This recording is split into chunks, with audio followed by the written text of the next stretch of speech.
Puisque c'est vrai que recevoir des artistes dans l'île de Ré, c'était déjà prévendu. Hein. L'île de Ré, ça a attiré quand même pas mal de monde.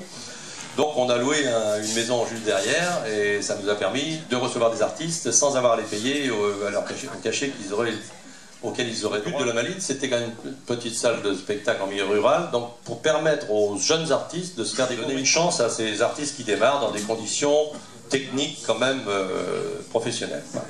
Bon, ce qui fait que tout ça s'est développé de plus en plus. La Malines, en 20 ans, on a fait le point il n'y a pas longtemps, on est rendu à 900 000 spectateurs, ou des gens qui ont payé leur place, 900 000 personnes, qui ont payé leur place ou pour le cinéma ou pour le spectacle. Et avec toutes les associations qu'on draine, etc., on est sûr qu'il y a plus d'1 million de personnes qui sont passées par là. Quand même, c'est un lieu aussi où les gens se rencontrent, c'est quand même un lien social fort. Je crois que maintenant, je crois que plus personne le conteste vraiment. Et je crois qu'en ce sens-là, je suis assez heureux de ça aussi, puisque ça a permis à pas mal d'associations de se développer. Au départ, c'était la crainte d'ailleurs, hein, que quand on a fait la Malines, on dit « Ah bah oui, mais alors les associations bénévoles, tout le monde va mourir, etc. » Je crois que c'est plutôt dynamiser les choses que ça les a arrêtés.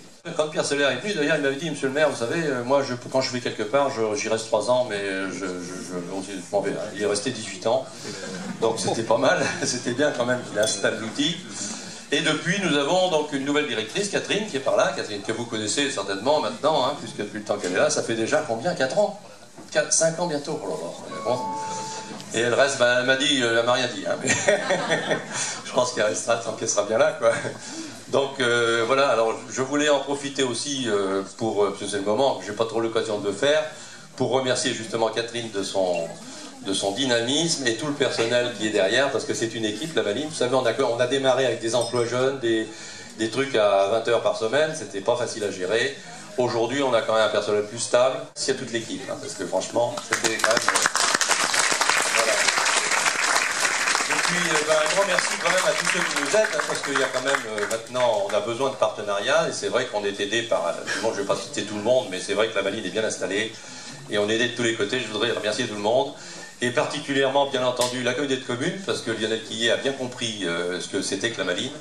Et depuis que, ma foi, il est président de la communauté de communes, il a donc fait ce qu'il fallait pour que la Malines ait ses financements, et aussi bien donc conseil général, etc. Bon, même si la période est difficile aujourd'hui, on sait que quand même, on a ce qu'il faut pour tourner, et nous faisons des efforts nous aussi pour justement ne pas trop dépasser les budgets, parce qu'il y a des moments, c'est pas toujours facile.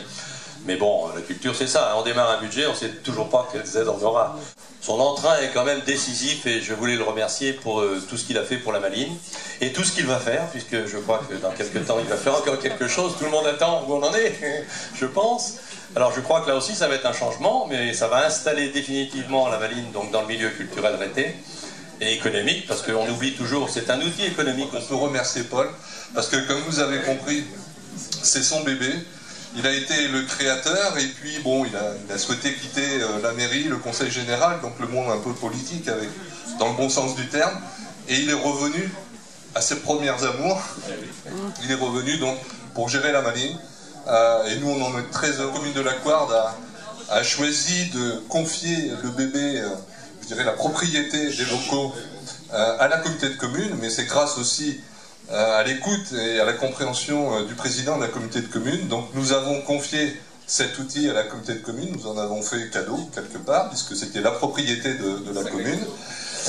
Pourquoi on a fait ce cadeau? Parce que, comme l'a expliqué le président de la Malines, c'est que la gestion au quotidien, l'entretien, et puis le projet qui devenait de plus en plus proche, n'aurait pas pu être financé par la commune directement. Et donc là, on a eu une véritable écoute, et je crois, et il faut le souligner, c'est que effectivement à une époque ça a été un peu compliqué au niveau de l'intercommunalité de faire admettre la Malines. Aujourd'hui, c'est un vote qui a été fait à l'unanimité, il faut le souligner. Donc c'est important. Je crois que la Malines est vraiment dans le paysage couardais d'abord, et dans le paysage rété. Donc tout ça, c'est un petit peu aussi grâce à celui qui en a eu l'idée, et donc je tiens à le remercier parce que économiquement il l'a dit, le tourisme c'est important également. Il y a des touristes qui viennent dans l'île de Ré parce qu'ils savent, et notamment hors saison, qu'ils ont la possibilité d'aller au spectacle. Donc tout ça fait que ça contribue à la vie de tous les jours, et donc merci pour tout cela. Merci Paul.